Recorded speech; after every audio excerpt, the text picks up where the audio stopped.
Hello viewers, welcome to my channel, Jedi Master BG. Following on from a very well-received pilot episode, I'm very pleased to welcome back my good friend and backgammon grandmaster, Tim Cross. Hello Tim, welcome to Quiz Time episode 1. Hi, John. I'm looking forward to doing it again. And it was really interesting format you produced, and I think it works really well. And hopefully, the little gremlins will be sorted now. Now we're doing it properly. Let's hope so. I hope so too. So every episode will have a different guest. So the viewers, you need to stay tuned until the very end of this episode, and you can find out who my guest will be on episode 2. So, Tim, I have 13 quiz positions for you to tackle today, and they range from easy to a little bit more complex. Are you ready to get started? Yeah, I'm looking forward to trying this. I've had no experience, so let's see what happens. Yeah, you've not prepared for any of these positions. No.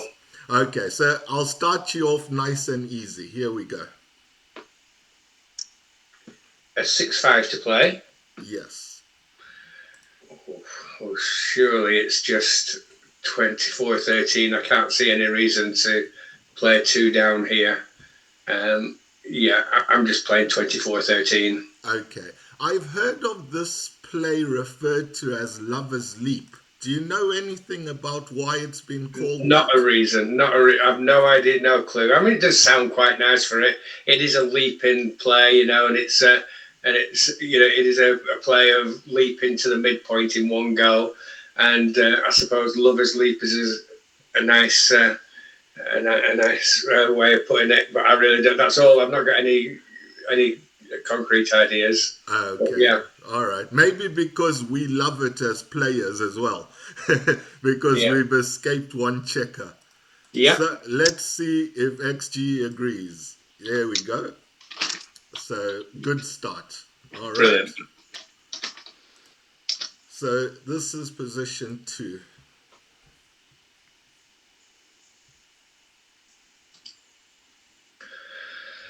Four, 3.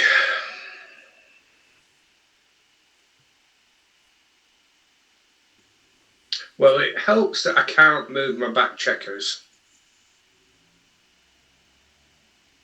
My back checker at all. And I can't see any reason to leave a direct shot.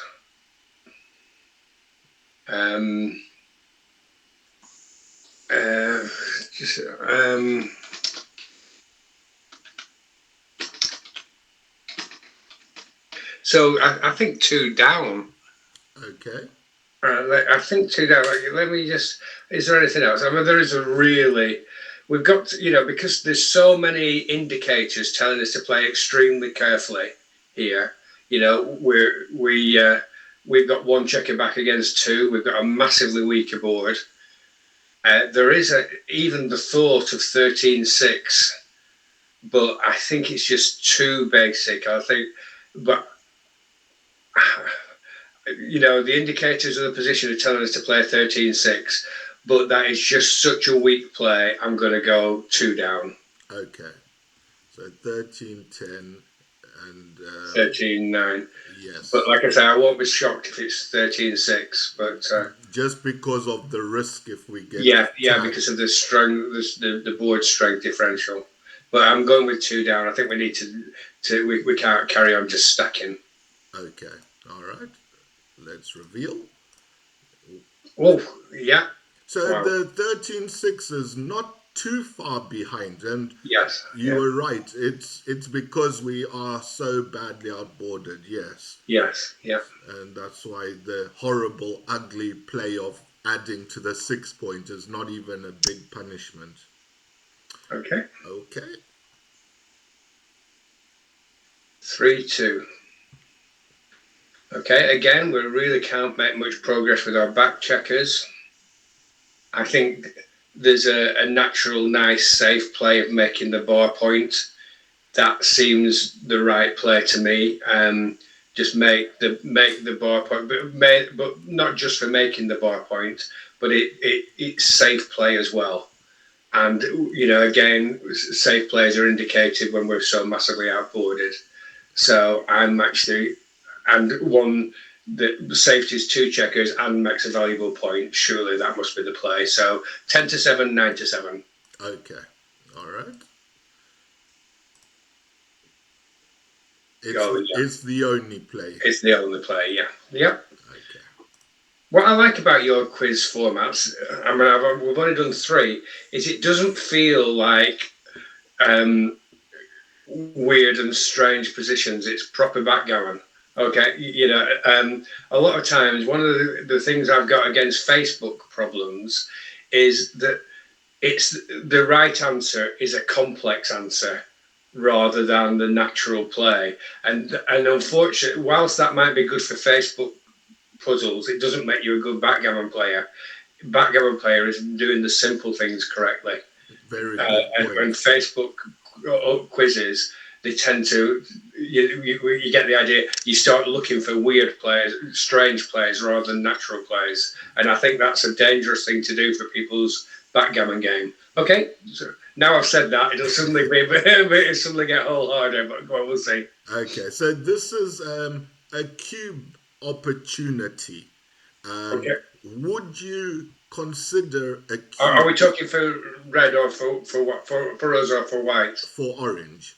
No, it's not even close to a cube. By the way, the score is 0-3, but even so, obviously at 0-3, you're slightly more aggressive than you would be normally, but you're not even considering cubing when we're outboarded so badly. So, are there not some roles which might make us too good? So. Yes, okay, and this is my pet. This is one of my pet subjects, so I'm glad you brought it up.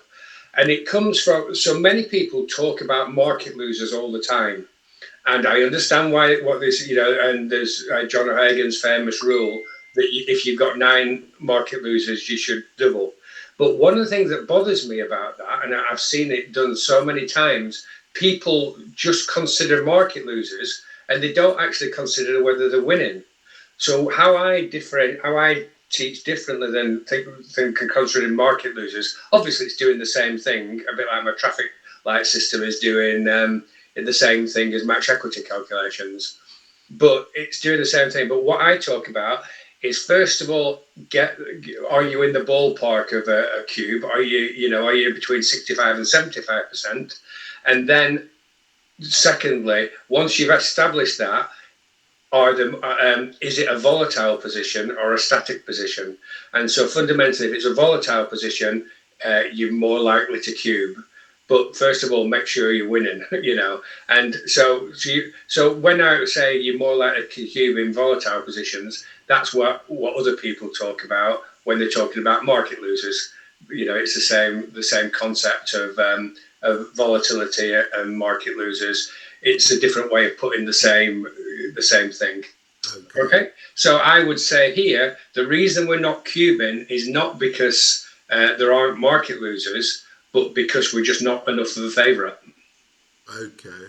So, because in a racing sense, which you do consider as very important. Well, we're only 1 pip ahead, so that's the end of it. So we're certainly not getting close to a cube race-wise. So if we were to roll like a 6-5 and then we've escaped and we're 12 ahead, or something helpful like a double 1 or a 3-1. Oh yeah. Yes, of course. You even after with that as a possibility, we're just not ready yet. That's what you're saying. Yes, that's right. Well, we're repeating what I said. We're just not a big enough favourite to double here. That's all. That's all there is to it. So in fact, I'm not even convinced we're favourites. So this is no double, and then obviously it's a big take. Yeah. Yes, obviously, yeah. Okay, all right. Let's see. No double take. Big punishment if we had doubled. Yeah. And and as I said, we're only 48% winning chances. So whilst we have got market losers, it doesn't matter. And this is you could not have brought a better example to explain why I don't believe in market losers, I believe in winning chances and volatility. Sure. And Mark Olson, in his book, wrote a brilliant piece that explained it for me perfectly, what I've been trying to explain to other people and couldn't put it in his words as good as him. He said, the cube, taking or passing a cube is nothing to do with volatility. It's all about winning percentages. Whether you're cube or not has a great deal to do with volatility, and as me and him see it, or market losers as other people see it. Okay. I hope that's not too technical for everybody, but it's basically just. I'm not saying that market losers are irrelevant. What I'm saying is they are not my first port of call, and the big danger I see with people who do worry about market losers all the time is that they double just because there's market losers when they're just not big enough favourite to win. Yes. And this is a great example. There are market losers. 3, 1, 4, 6, 5 is probably not a market loser, but it puts us in a strong place. But on the other hand, there's a lot of bad numbers as well. So that's my advice to anybody. Don't worry. Decide which way you're going to play, either my way or the market losing. We're talking about market losers way. But if you do think about market losers, just make sure that as well as the 9 market losers that John O'Hagan talks about, you're actually winning. You've got a good winning chances as well. Yeah. It's no good having 9 market losers if the other 27% of the time you lose. So if I can summarize what I've understood listening to you, you're saying that when you face these type of decisions, your priority should be your match winning chances. Are you in a good match winning chance? Yes. Then part of your secondary consideration or third consideration is the market losers. Yes. So it's just about what bias you put on those two aspects. Absolutely. You've nailed it exactly. But even then, I don't call it market losers in the second thing. I call it whether it's a volatile position or a static position. Okay. Volatile means that something big is going to happen in the next roll, one way or the other. Either very good for you, or not very bad. Yes, okay. Or an example of a non-static, a non-volatile position would be either a race or a holding game. Okay. Very good.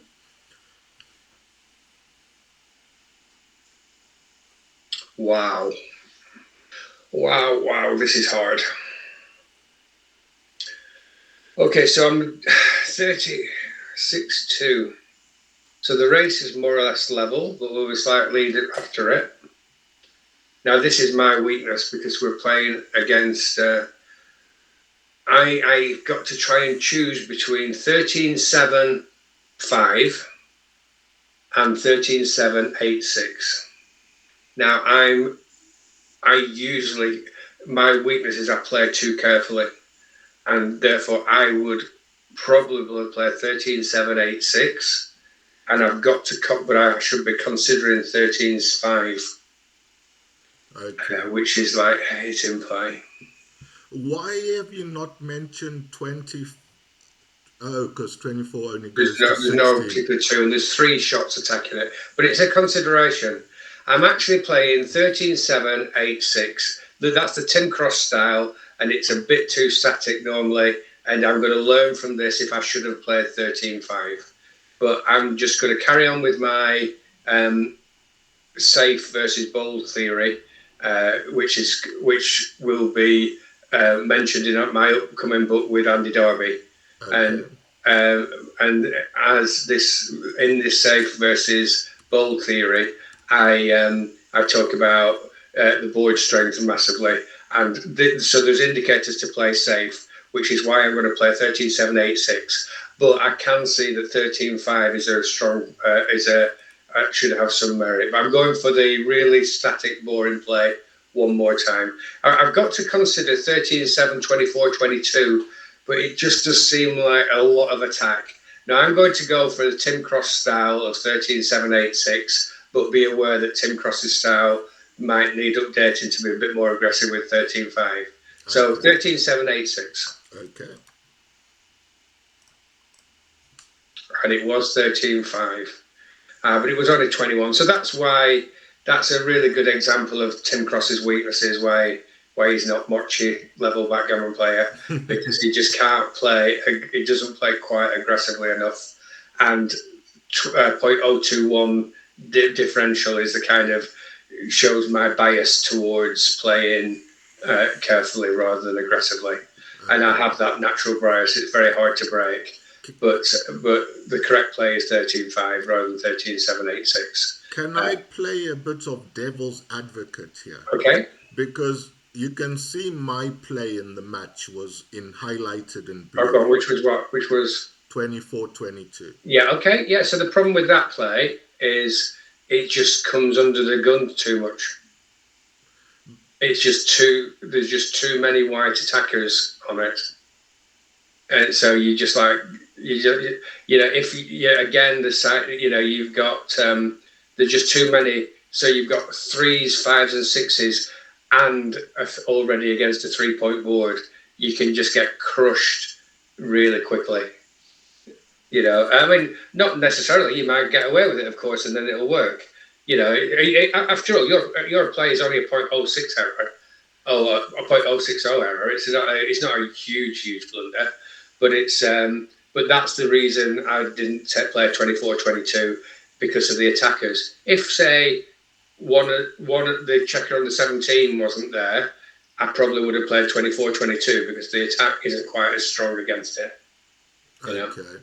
So, interesting, if you look at the breakdown of figures, 24-22 is the second best for winning, 39.3. Yes. But what you find without looking at, before I even look at the figures, I would say that you'll find that you get gammon more. Yes. So it's with that play. Yes, okay. That is the case. Yes, The gammons are slightly higher. Not necessarily even the wins for the opponent. No, but the gammons. Yeah. Okay. So I think it's suicide to play 13-5. Because there's so many shots that hit us back, and we are very outboarded. Yeah, but the big reward for the 13-5 play is on numbers like 1, 6, 2, 6, 3, 6, and 4, 6. And then you get a huge reward of getting a 4 prime. And that, look, John, this is where I need to improve. I struggle to play 13-5 for the same reasons as you. But I'm trying, I'm trying to get there, trying to understand, trying to see it. And as you saw, I almost played it, but I ended up playing my own play. It's like you knew it's the XG play, but I didn't know. No, I didn't know. If I'd have known it was the XG play, of course I'd have played it. Don't care. I'm sure enough, I suppose, but I am a grandmaster, so I do back my own judgment quite a lot. I knew it was close, and sometimes, I mean, me and Gaz Owen used to laugh all the time. Before he moved on to a new level, we often used to laugh about, we were both playing, I think at the time, around 4, and yet our styles were totally different. If we could give each other the best of each other's game, it would have been fantastic. And if we could take away the worst of each other's game, it would have been fantastic. And that's an example. So a player like Gaz would find 13-5 really easily. But of course, it's not always the aggressive play. Sometimes it's a safe play, and that would. And look, I've no shame in making a 0.021 error. Especially when that's my tendency to play slightly safe. Okay. It's no wonder that I just have to avoid these safe plays when they're like blunders rather than just errors. Yeah. Okay. Yeah. All right. So, as you saw, I played 24-22. Yeah.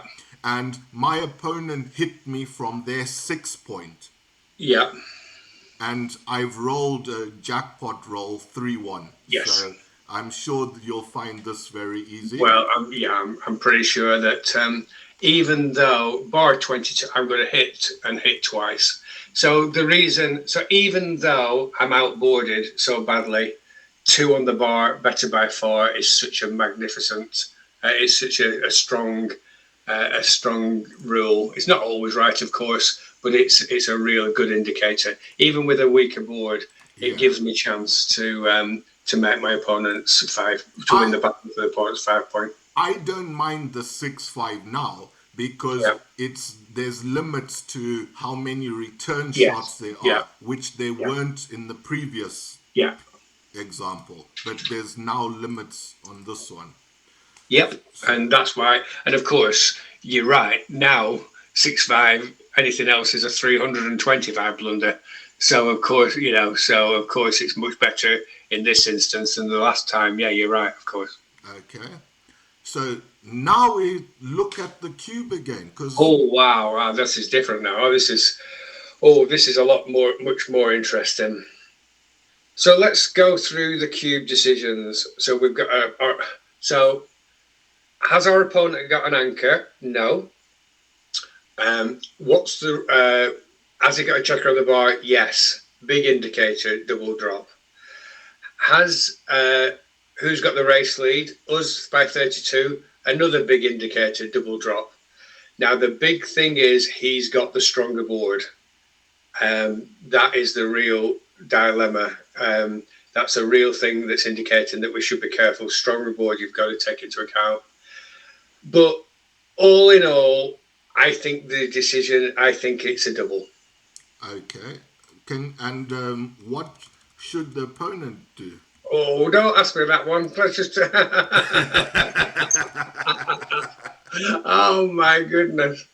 Oh, no. Do I have to answer that one, or am I just doing our side of play, John? You got to... What's the arbiter's decision? Is it? I don't have to give both sides to this. Well... just give your opinion. Will it count against me in my score? No, it won't. Oh, that's good. Well, I'm pretty confident in the double. I do think that the take is really, really interesting. Look, I can't get over that strong board, but we've got a checker on the back. I'm going to call it take, but I think the take pass decision is going to be quite close. If we were looking for reasons to take as white, one of them would be not necessarily the strength of our home board, but the weakness of oranges. Of course, there's so many open points. Yes, of course, yeah.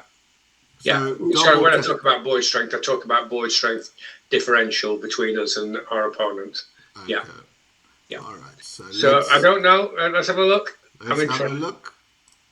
Oh, yes. Oh, no, I'll take the point for being right on take. But I've got to say I didn't get it really right, John. I've got to be honest.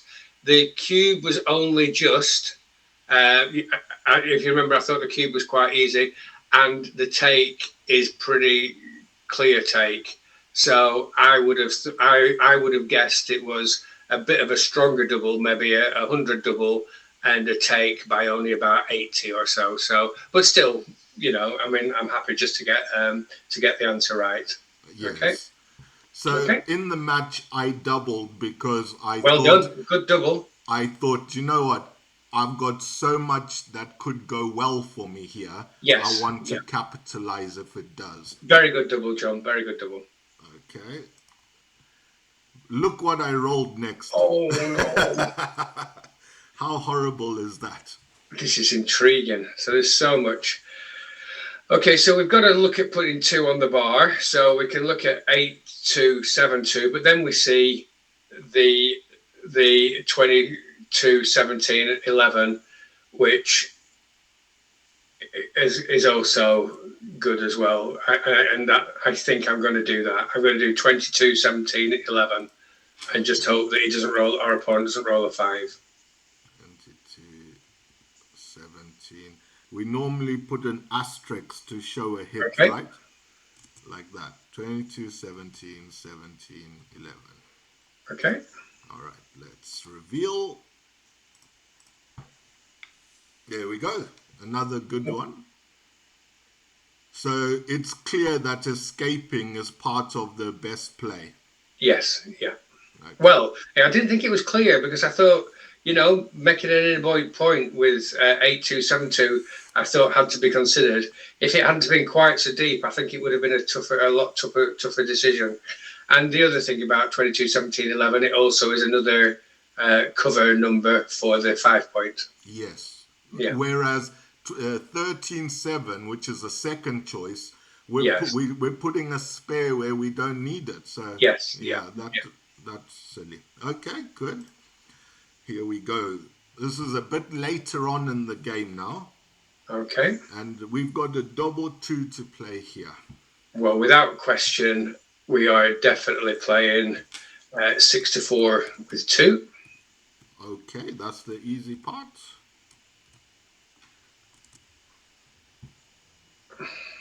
We can't make the 3.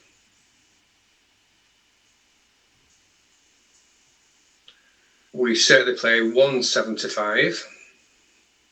Okay. I'm afraid I really would have to look at the in the real world. I'd have to actually put this final one on the. So what in the real world? I will try and envisage it for the purposes of this quiz. But in the real world, this is a play where you definitely need to shuffle checkers, and you need to, as well as your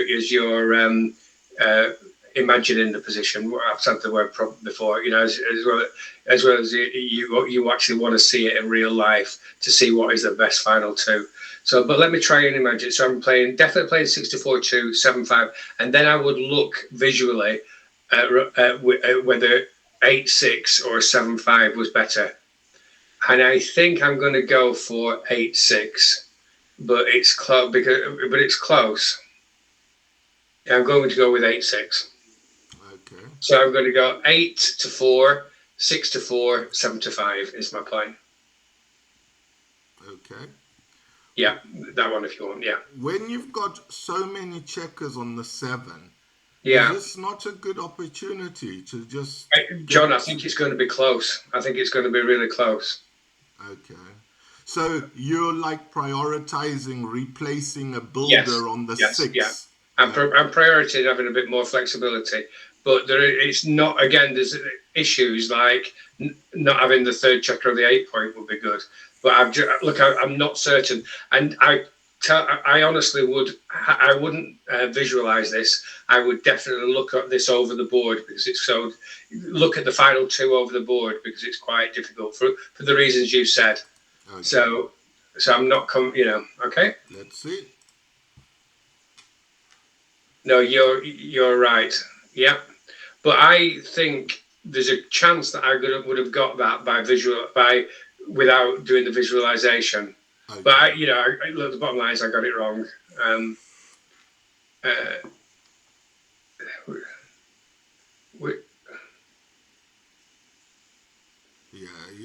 Your play was a 0.31 mistake. Okay, all right. No, it wasn't. Hang on, 6-4, 2. I played 8-4, 6-4. Oh, 7-5. Yeah, 3-1. Sorry, John. Yeah. Okay. Okay. Like I say, I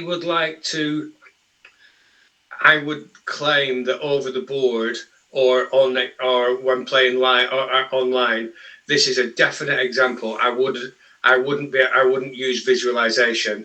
I would definitely want to look how it looked with the final 2. Yeah. Yeah, I definitely, and I think I could well have got it right because your point. I think it's just about the destacking.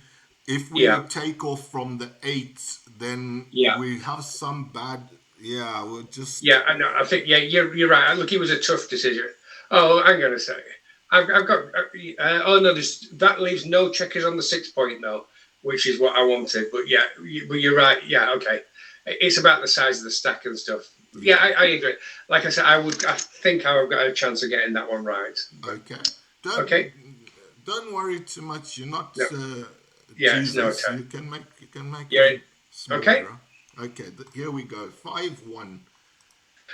Well, this is made easier by the 8-3 being forced. Okay.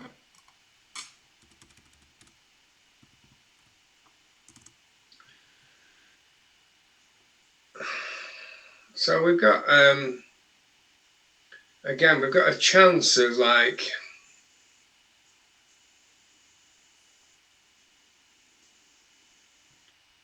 playing 7-6, but no, I'm actually playing 8-7, 8-3.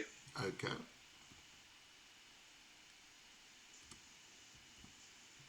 So it's interesting that you mentioned the 7-6 Yeah. because that's what I played in the match.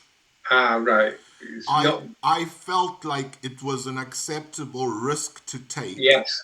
Yeah. for increased diversity. Give you. You know how you know how much I attack the Jedi style, the Jedi style of play, and want it all to be XG play. But I've got to give you big credit there, John. The fact that you saw that and you got that in your skill set shows how deeply you look. You know, sometimes it's you see how good somebody is by seeing how their imagination and seeing that 7-6 and leaving a direct shot is a strong possibility. Shows that you're not, it shows the strength of your understanding of backgammon. So well done. Yeah, thank you. Congratulations. Yeah, Yeah. anyone could see 8-7, 8-3 because Yeah, it's exactly. safe. It's the beginners, and sadly, that's the other thing I've learned as a backgammon player. Unfortunately, keeping it KISS, keep it simple, stupid, works that many times in backgammon. And imaginary plays, they look fantastic when they come off. But I think I was just reading Dirk Schieman's book yesterday, and he talks about that. He talks about how often when he comes up with a brilliant imaginative play, it's wrong. It'd have been better doing the simple play. Okay. And this was a look, it's definitely not a mistake, 7-6. But so fundamentally, what I do is I see I only play the brave, exciting play when I'm convinced it's right. If I can't decide, I play the keep it simple, stupid play. Okay. Okay. I was convinced that it's like a pressure release. Yes, If he yes. does I can. hit me, I'm Well, still in a very remember though, strong we are position. playing. We're being greedy here. We're playing for a gammon. Yeah, and And this one wins more gammons. yeah, does it? Does it? Yes. Oh wow! Oh wow! Sorry, I got that bit wrong. Yeah. Okay. Well done. 2.5% Yeah. more gammons. Yeah. I just thought we didn't want to let him. The other thing about playing 8-7, 8-3 is that it kills fives and sixes. Yeah. So it's slow. It's really good for But timing. if we're not hit, I still got a 5 Yeah. Yeah. from the But 8. it's like I said, it's closer than I would have thought. Well done. Well, yeah. Okay, so here we go, 4-1 now. I think this one's a bit more simple. I think we're playing 8-4-7-6. Okay. Yeah. 8-4-7-6. Okay, let's see what happens. Very good. Yeah. But 8-4-5-4 is close. Yeah. Not surprised. Not surprised, but 8-4-7-6 is It's better. the gammons that drop when you play 8-4-5-4. Right. Yes. Yeah. Yeah. Otherwise, the win percentage is the same. So, in this position, This is a good one. This is a really good one. Oh wow. Wow. So, if it was DMP, I'm easily playing 5-4, 5-2, 5-3. okay, I'm not even thinking it. Clearing points will beat bearing off. But so my prediction is that 5-3, 5-2 wins more games. However,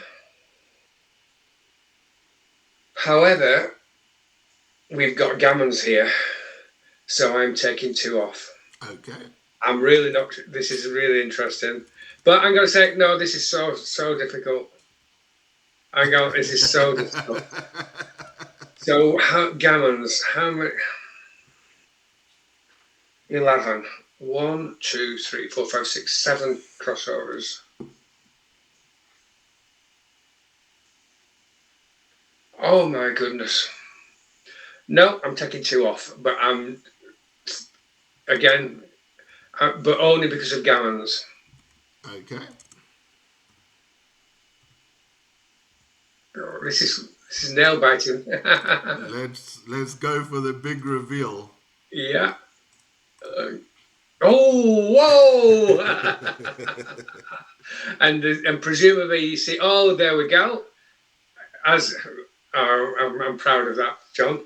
Yeah, as I said, the DMP play was 5-3-5-2, because that wins the most games. But there are 9% more gammons by playing the That's two a off play. lot, isn't it? It's a lot, yeah. Okay. So that's it. All I'm right, proud. That was a tough one. I'm proud we're of that one. nearly at the end of the quiz. There's just one Can we more. just keep that one and just look at nothing else? Because that was good. Okay, Okay. 14. Last position of the quiz. Thank you. Right. Okay, so now it is all about gammons, nothing else. The game is won. So we have to say what play is most likely to give us gammons. Well, that's not quite true. If we play 2 off, if it comes in with a 1-4, there is a chance. Okay, so if we do 2-1 with 4, yes, then he has 1, 2, 3, 4, 5 crossovers to get off the gammon.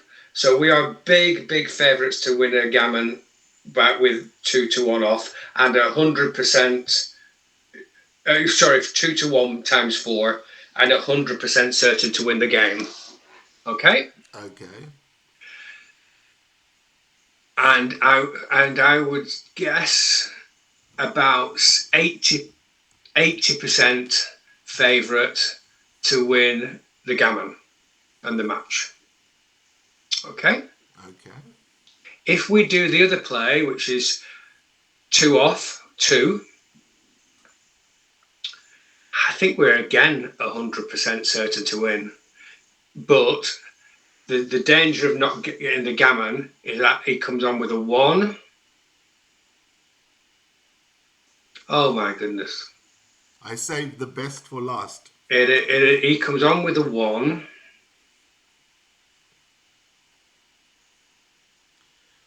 And not a 6. Then we throw a 1. This is getting quite a long scenario now. Then we hit a 1, and then he has to hit the 1. So there's to be 3 consecutive 1s rolled. You know what? I'm actually playing 2 off with 2, but yeah, it's against my natural. Okay, so how I've got to that 2 off with 2 is by mathematics. My natural play is 2-1 with 4, but mathematically, I think I've calculated that it's almost certain to win. It gives us a bigger chance of winning the gammon. Okay. Can I say that in this example, we only need a gammon to win the match? So I think the play that wins the most gammons should obviously be what we choose. Probably as long as the thing is, if it was a 5-point match, then we should be thinking of trying to win a backgammon. Yes. Good point. So because it's only 3, the cube's on 2, we don't need to win the backgammon. Yeah, we're not thinking about the backgammon, no. So I think you're right. I think in the 5-point match, I think taking 2 off, taking 2 off is clearly correct. Yeah, in a 5-point. But anyway, it's difficult enough here as a 3-point match, John. So let me just. So you're going to stick to your 2? No. Let me go again, because it's 100% wins with 2-1 with 4. Okay. and we still have put our opponent on, then he's got to go roll 5 numbers. 1, 2, 3, 4. He has to roll a double, and a big double soon, which is like 1 in. And we could still roll another double. 1 in 5 times, yeah, 1 in 6 times. So I'm saying that if we play this straightforward 2-1 with 4, we win 100% and we get gammons 90% of the time. Okay? Yes. If we do 2 off with 2, I still think we're going to win 100% of the time, to all intents and purposes. 99.87%, so 100% in theory. And then, are we going to get above 90% gammons?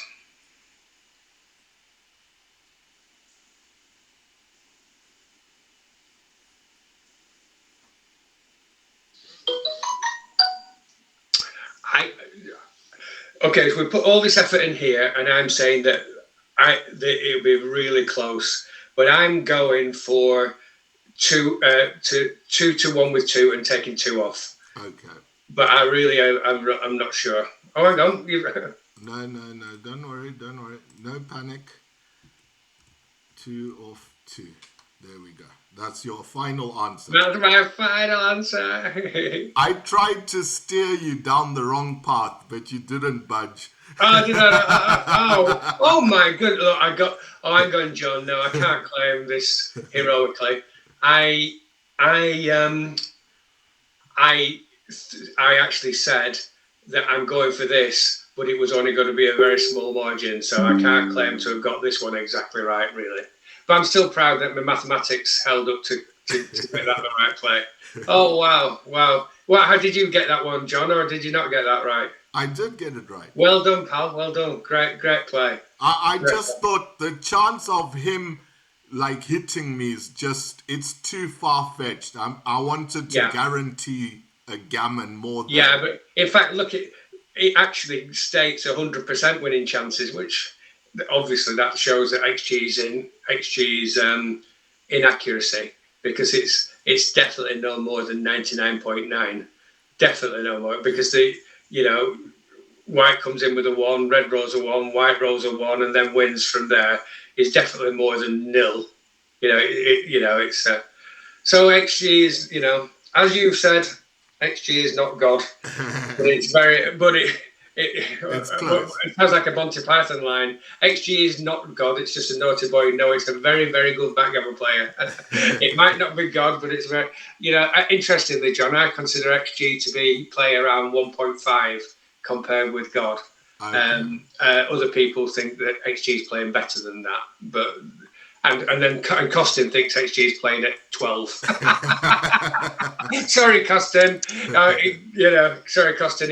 I played Costin in a final once, and he was a wonderful sport, and I'll never forget that, Costin. Yes. But you've got to change your view on XG, Costin. So that's the last position. Thank you very much, Tim. Brilliant. Thank you for your time and your expertise on these quiz positions. And thank you for your patience whilst I've worked on the production quality of these videos.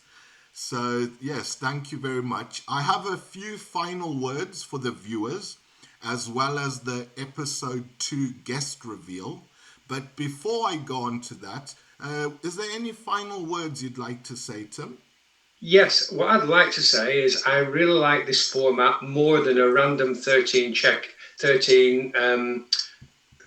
position quiz, because this is real backgammon life. It's not the Facebook quiz type where all top players just end up looking for a quiz factor answer.